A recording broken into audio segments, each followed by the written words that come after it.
one more key point I want to point out before you go through the process of even grinding this reel.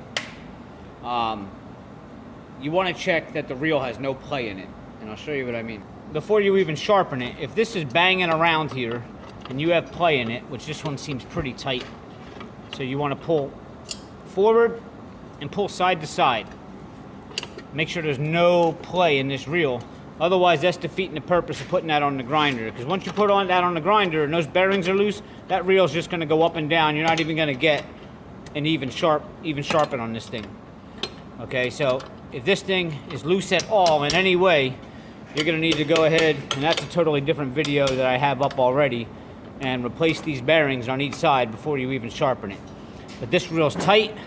I got no play in it, so Pete's going to pull that reel up onto those two little grooves in the front there.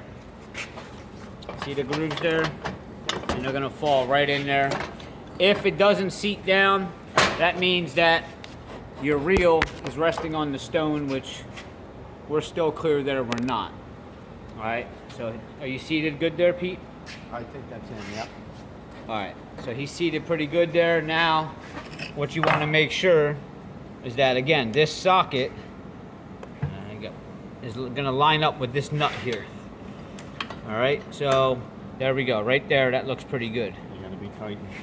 All right, now on this machine, this rod here, it's got a bevel to it and it's got a flat top. You can see here, it's beveled down here and it's got a flat top. You want the flat top up because there's a keyway there that he just tightened. A locking nut, I mean, right there, locking pin. You're going to tighten that down onto this flat surface here, and that keeps this from sliding back and forth. All right, so you're on there. Next thing we're going to do, back here it has this brake here. Now sometimes it's not going to hit your machine, so he's got a 2x4. Just rest the 2x4 against that back roller, and then you come up here, step on that, that locks it in. Just like that. That's perfect. Now you want to lock your front roller in. So You got to tighten these yet. we didn't tighten this? No. Oh, okay. We got to retighten those because this plate is adjustable and you're able to move that if need be. If your machine is not lining up here, again, you can move those plates so that you can slide this reel forward and backwards if you have to. Now, you got these front clamps here. You want to clamp down on the front roller. Keep this thing from bouncing around. Just like that. Now everything is secure. That reel is tight. The back brace is on. The front rollers are secure. This is tight. Now we're going to go down to adjusting all your settings down here. First thing you want to do is make sure that that stone under there is not hitting the reel. You don't want to turn this thing on and have that thing start banging around already. So this center dial, let me show them. This center dial here, you might have to unlock it to move it. All right, but that's going to move this back and forth. Go ahead, Pete. And then you can kind of look underneath and make sure you're not making any contact as that's moving back and forth. Because you want to start with no contact. So if you look here, adjust your blade. I'm just missing that stone. And that's what you want. Then you move, just take note of how far it is from the stone and slide that to the other side. And make sure you got about the same height from the blade to the stone on that side. But you don't want it hitting just yet. All right, so now you have these markers here will tell you how far you're going to allow that to go down. When it hits this, it's going to start backtracking. That one. Now we want to go a little bit past the reel. So he's going to loosen that up, push it down a little bit.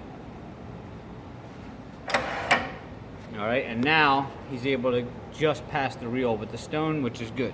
And you can do the same thing on the other side. At the very end, after you're done sliding this around, make sure you turn this knob to tighten it, because that's going to allow this, when you turn the machine on, to go back and forth. If this is loose and you turn that traverse on up there, you're going to say, why isn't the wheel going back and forth with the grinding gear? Because this isn't locked. Lock that in. Now the machine should be ready to grind, and there shouldn't be any contact when you first start it. When he starts this, if anything happens at all, keep your hand on this the whole time when this thing makes its first couple passes, because you don't know if a nut fell in there or a bolt or whatever. Just keep your hand on the master stop in case you have to stop. So just like that. All right, so we're gonna start the cylinder and the grinding wheel. All right, now, yeah, hit that. All right, so that will start. Just make sure nothing's bouncing around. Everything seems okay. Now, before we hit the traverse, you should be okay because we slid it back and forth and there was no contact. So we can go ahead and hit the traverse.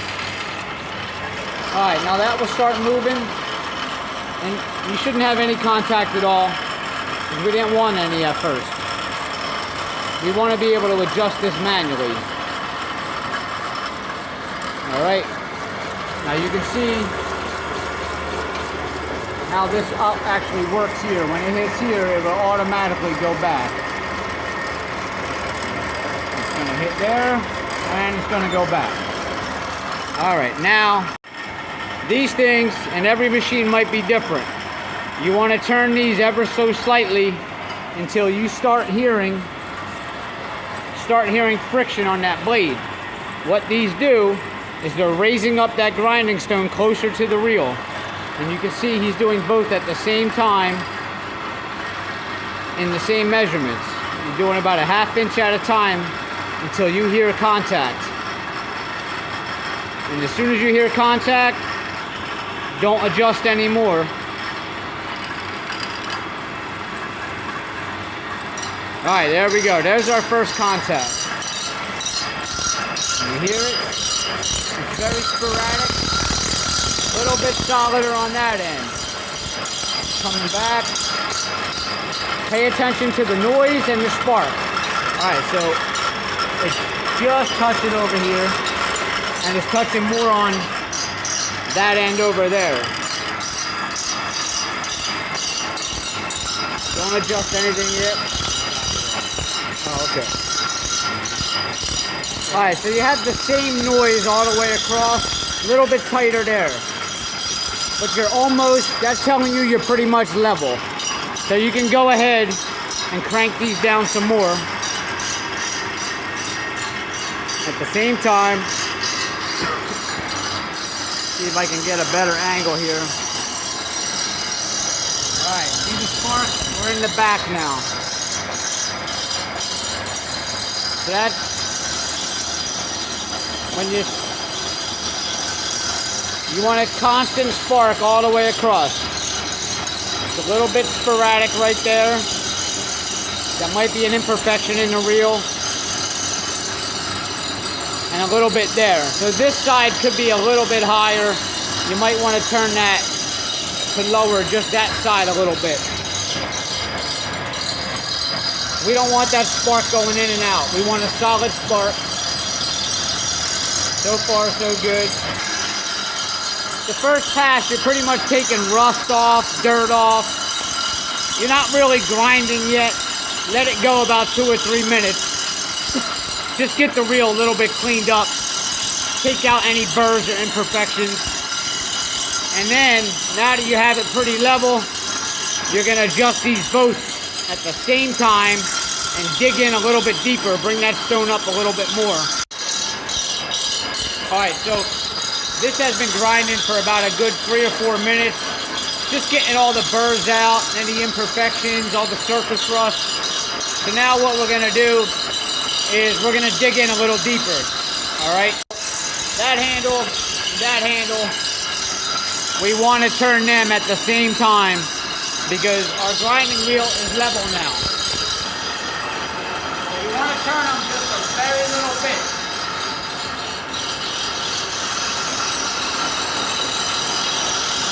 That's it. I turned them about a ½ inch on each side, and you can hear the noise change. Take a look. Now now we're back. We got much better spark now. Now we're grinding.